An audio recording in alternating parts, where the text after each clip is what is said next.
Mas, nggak apa-apa tah pulang malam hari. Kalau mau belum aku, jadi jalannya nyeremin. Aku takut. Iya, Cong. Tapi kalau malam-malam begini, apa berani sampean? Aku aja takut, Cong. Oh, jadi ini desanya agak besar ya nanti. Jumlah makamnya aja padat begini. Dia melihat dua mata yang melotot ke arahnya, dan rambutnya mulai pelan-pelan jatuh ke kaca. Three, two, one. Assalamualaikum warahmatullahi wabarakatuh. Balik lagi bersama gua Muhammad Manul Hidayat atau biasa dipanggil Au. Sebelumnya gue mau terima kasih buat bro-bro semua yang udah ngeklik video ini. Semoga bro-bro semua sehat selalu, banyak rezeki dan dijauhkan dari mara bahaya oleh Allah Subhanahu wa taala. Seperti biasanya, gue meminta dukungan dari bro-bro semua yang belum subscribe channel YouTube gue, tolong dipencet tombol subscribe-nya biar gue pun makin semangat buat upload video-video selanjutnya. Dan jangan lupa juga buat di like, komen, dan share videonya. Daripada kebanyakan caci itu, mendingan kita langsung masuk ke ceritanya.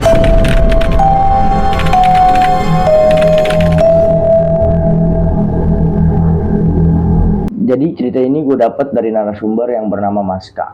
Ceritanya dia mengalami kejadian mistis saat mengunjungi desa J di Pulau Madura. Dan katanya desa sepi ini dihuni oleh banyak hantu. Sampai-sampai orang yang berkunjung ke desa tersebut tidak berani untuk masuk seorang diri.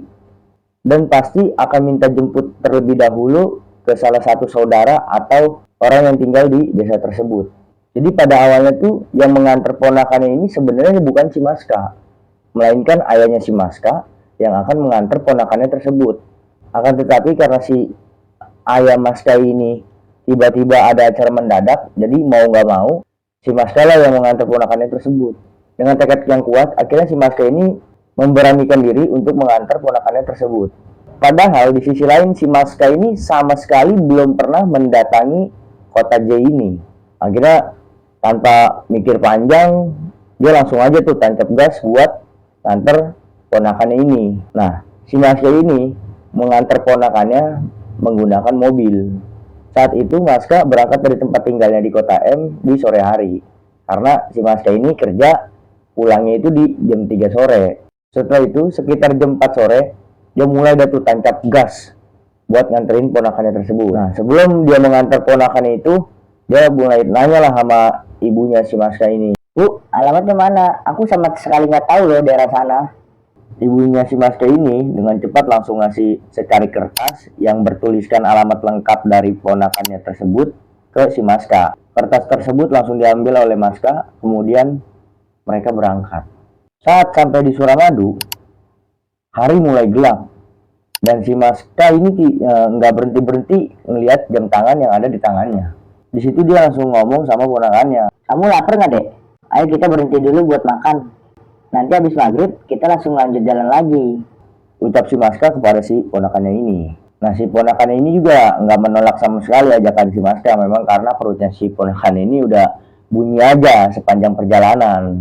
Singkat cerita, setelah selesai makan, si ponakannya ini bilang ke si Maska. Mas, nggak apa-apa tah pulang malam hari. Kalau mau belum aku, jadi jalannya nyeremin. Aku takut. Si Maska yang mendengar ucapan ponakannya cuma bisa tertawa. Dia pikir sang ponakan itu takut sama si Maska. Karena memang mereka berdua ini jarang bertemu dan kenal juga nggak deket-deket amat. Nah, di sini si Maska ini langsung balas omongan si ponakannya tersebut. Jangan takut, Dek. Mas nggak gigit kok. Kemudian mereka segera berangkat agar tidak sampai rumah si ponakan ini larut malam. Tiba di desa tersebut, si Maska ini kebingungan. Karena sama sekali nggak terlihat kayak desa pada umumnya. Cuma ladang sama sawah aja tuh yang terbentang luas di pinggir jalannya. Posisi jalan pun agak gelap dan timbullah keraguan di hati si Maska ini untuk melanjutkan perjalanannya. Nah, akhirnya si Maska ini berhenti di salah satu toko kecil di area tersebut. Maska bertanya nih pada penjaga toko tersebut. Pak, mohon maaf, mau tanya. Kalau ke desa J, apa benar lewat sini jalannya? Nah, bapak-bapak penjaga warung itu menjawab dengan logat bahasa Maduranya. Iya, Cong. Tapi kalau malam-malam begini, apa berani sampean? Aku aja takut, Cong. Maska yang mendengar perkataan penjual warung itu keheranan. Apa yang dimaksud itu takut begal ya? Dan memang letak desa itu tuh di pelosok. dan memang sangat jauh dari jalan raya. Di situ Maska cuma bisa ngangguk dan melanjutkan perjalanan. Buat bray-bray yang mempunyai cerita dan pengalaman mistis yang ingin diceritakan di sini, boleh langsung kirim cerita atau pengalaman mistis kalian ke Gmail, IG, dan X2 yang ada di kolom deskripsi. Nah, pada saat si Maska sampai di depan gapura desa tersebut, ponakannya ini kelihatan aneh. Jadi ponakannya itu duduk meringkuk kayak anak kecil yang sedang ketakutan. Nah, ngelihat hal itu si Maska ini mencoba buat ngobrol sama ponakannya. Kalau mau ke kota cukup jauh ya dek.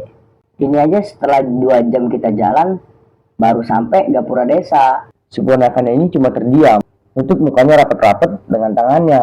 Si Maska ini ngeliat hal itu cuma bisa bernapas panjang, bingung gitu sama ponakannya ini.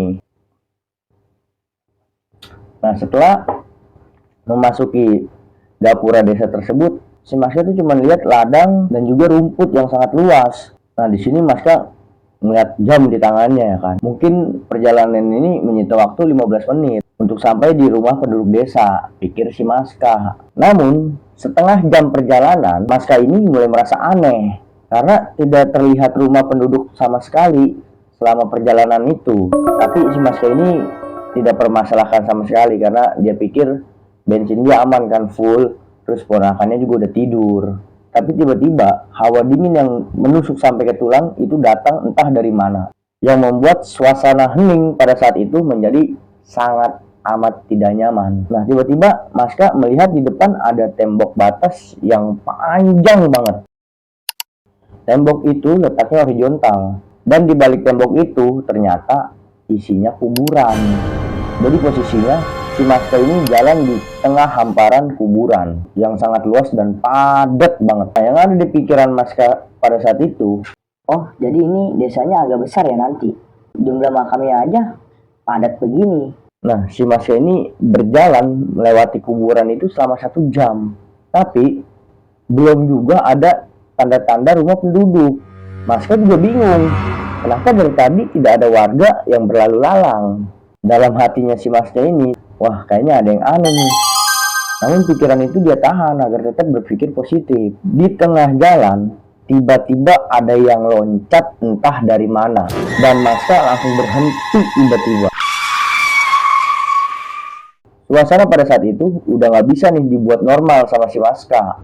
Yang ada di pikiran si Maska ini udah campur aduk. Takut kejadian gak nyampe desa, ditambah ada yang loncat barusan. Makin pusing waktu itu pikirannya Maska. Si Maska yang pada saat itu berhenti langsung memberanikan diri untuk keluar dan mengecek ada apa di luar. Dia tengoklah tuh kanan kiri, tapi nggak ada apa-apa sama sekali selain kuburan yang benar-benar luas pada saat itu dan padat. Nah, si Maska yang udah ngecek kiri kanan tapi nggak ngelihat apa-apa, mulailah timbul rasa ketakutan, langsung masuk dan akan melanjutkan perjalanan. Pas saat dia baru masuk dan duduk di kursi mobil itu, pas dia ngeliat ke depan, dia langsung melotot dan bilang, Jancuk, potong cok. Nah iya, aku terliwat. di saat itu hati dan pikirannya si Maska ini udah benar-benar panik saat si Maska ini sedang berusaha menenangkan pikiran dia. Dari luar kaca yang ada di sebelah dia terdengar suara ketukan. Awalnya si Maska ini tidak memperdulikan ketukan tersebut karena si Maska ini berpikir sedang turun hujan. Karena suara itu tuh seperti air yang jatuh dari atas. Tapi si Maska ini ketika melihat kaca mobil depan itu tidak melihat ada air yang jatuh dari atas. Di situ dia mulai mengurangi kecepatannya. Suara ketukan itu masih ada dan sangat jelas. Arahnya dari belakang jalan terus sampai ke atas bagian dia duduk. Saat dia melihat kaca bagian atas, si Maska ini terkejut bukan main. Dia melihat 2 mata yang melotot ke arahnya dan rambutnya mulai pelan-pelan jatuh ke kaca. Di saat itu si Maska langsung menjerit ketakutan dan langsung tancap gas.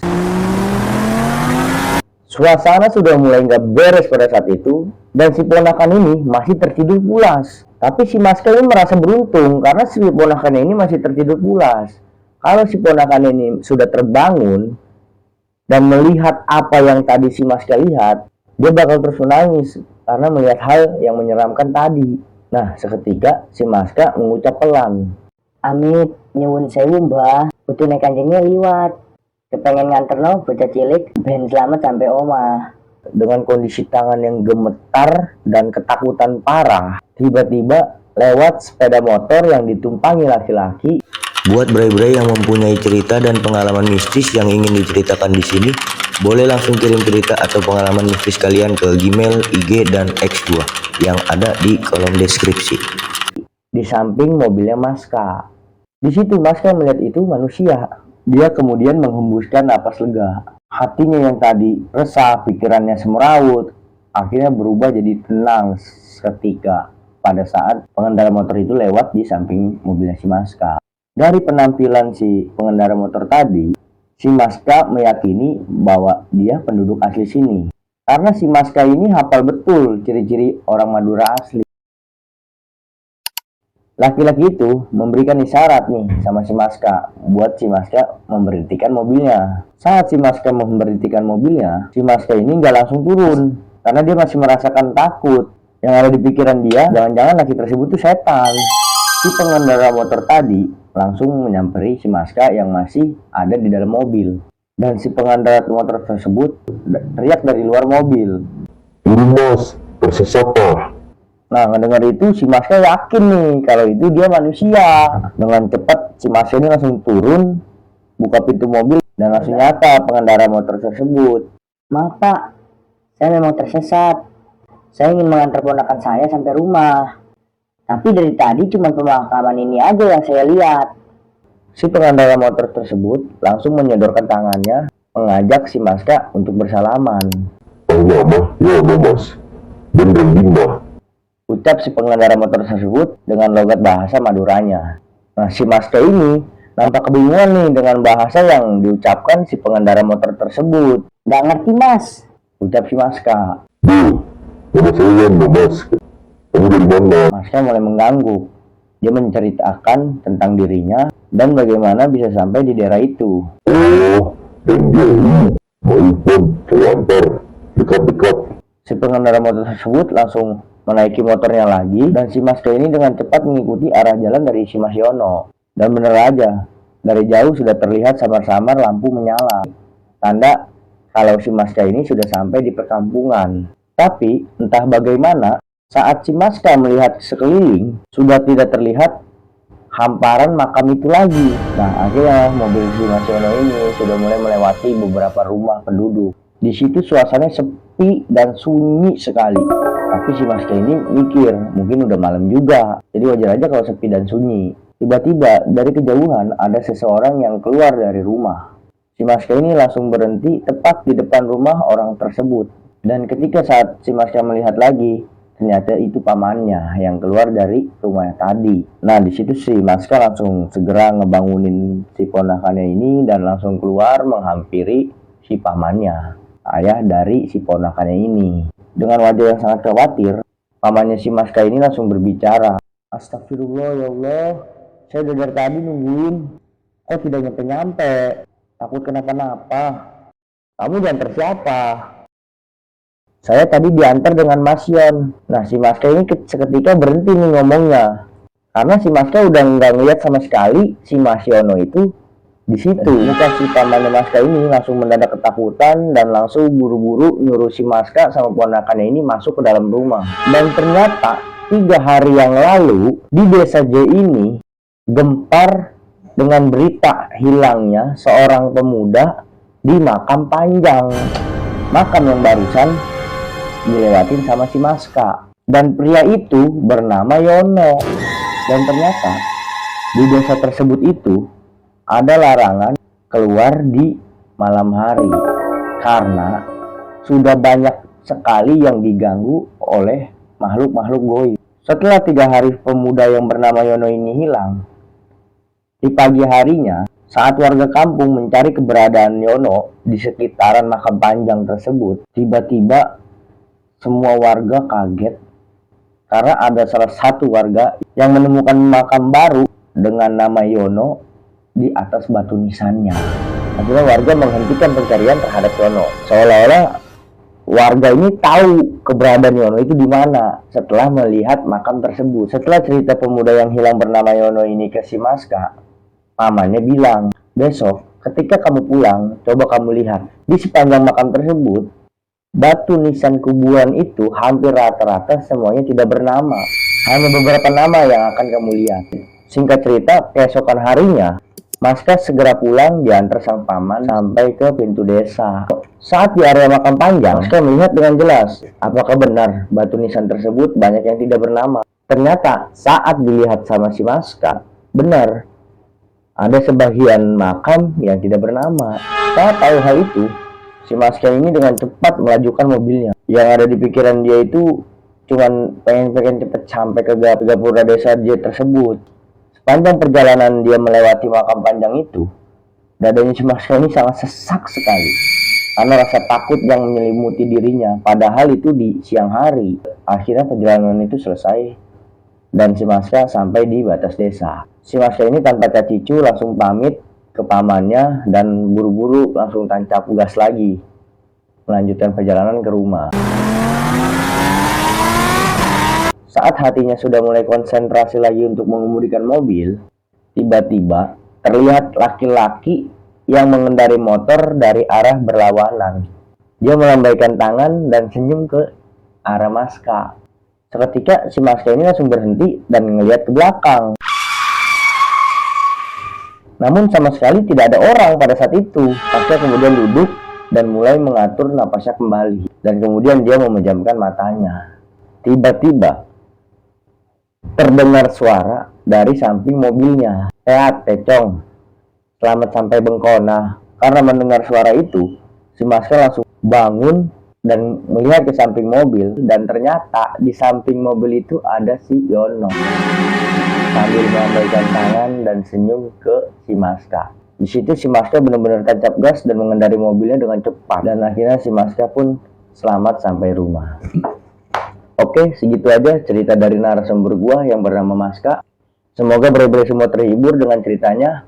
Dan sekali lagi gue pengen minta dukungan dari bre-bre semua yang belum subscribe channel YouTube gua, tolong dipencet tombol subscribe-nya biar gue pun makin semangat upload video-video selanjutnya. Oke, wabillahi taufiq wal hidayah. Wassalamualaikum warahmatullahi wabarakatuh.